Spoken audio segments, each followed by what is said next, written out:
something. Thanks, but the last time you cooked, you wiped out 8 of my 9 lives. Hey y'all, I just finished watching Pokemon, the first movie.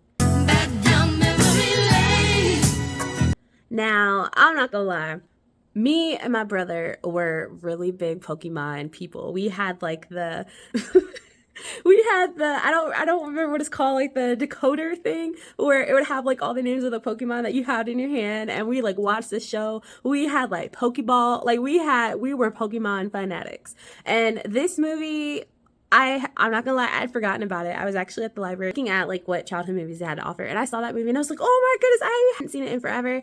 And this movie has held thumbs up. It was very, very good. And I also think this movie is one that fits with the time we're in right now, because the big message of this movie was just because you look different doesn't mean that you need to be treated differently. It doesn't mean that we can't work together and come together.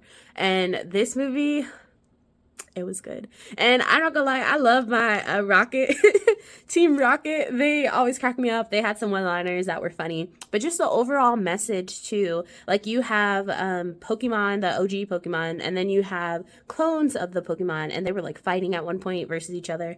And Meow, I think is what his name is, he kind of has a moment of clarity when he's fighting his counterpart. And he's like, why would we fight? Like, just because you look different doesn't mean we can't work together. We can't get along. And I just think that's really big right now, because there's so much going on right now and there's so much division.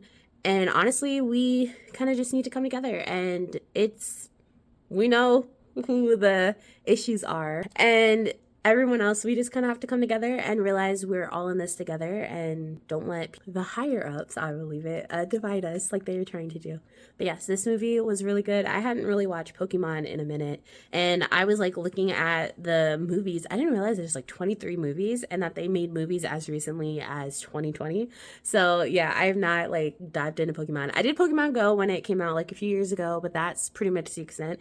So it was kind of cool, like just seeing all of these Pokemon, like Pikachu. Oh my goodness, there's one part where Ash gets in the middle of a Mew and Mewtwo, which is like the clone and the smart and the OG Mew, and he like basically absorbs like their powers, and or he basically ends up dying and he turns to stone. And then Pikachu comes over, and you can like actually understand Pikachu in that moment, and Pikachu's like, wake up. And then Pikachu starts crying, and I'm not gonna lie, I was crying at that point because I just felt Pikachu's anguish, and I love me some Pikachu, I really do. And so then all the Pokemon clones, OGs, they start crying, and they're able to like revive Ash, and I'm like over here watching, crying too, and I'm like, oh my goodness. And so he comes back together, and then Mewtwo, and he's like, what you did today, you sacrificed yourself to stop the fighting. And Mewtwo's like, I need to learn from you. And then they like leave. But that moment was so sad, and I was like, oh my goodness, I forgot about this. And Pikachu's just trying to like shock Ash back awake, and as he's crying, and just the tears of all the Pokemon bring him back. And yeah, this movie, it had a really good message. And if you kind of want to watch something that kind of gives you hope, that I would say watch Pokemon, the first movie. It's definitely like you may have forgotten about it like I did, but it was such a good watch. Thumbs up. It has still held the test of time. It is still a really good childhood movie, or even an adult movie, because the message in this movie, chef's kiss. Okay, I'll see you guys soon for my next video. This has been another episode of Real Talk with Noelle.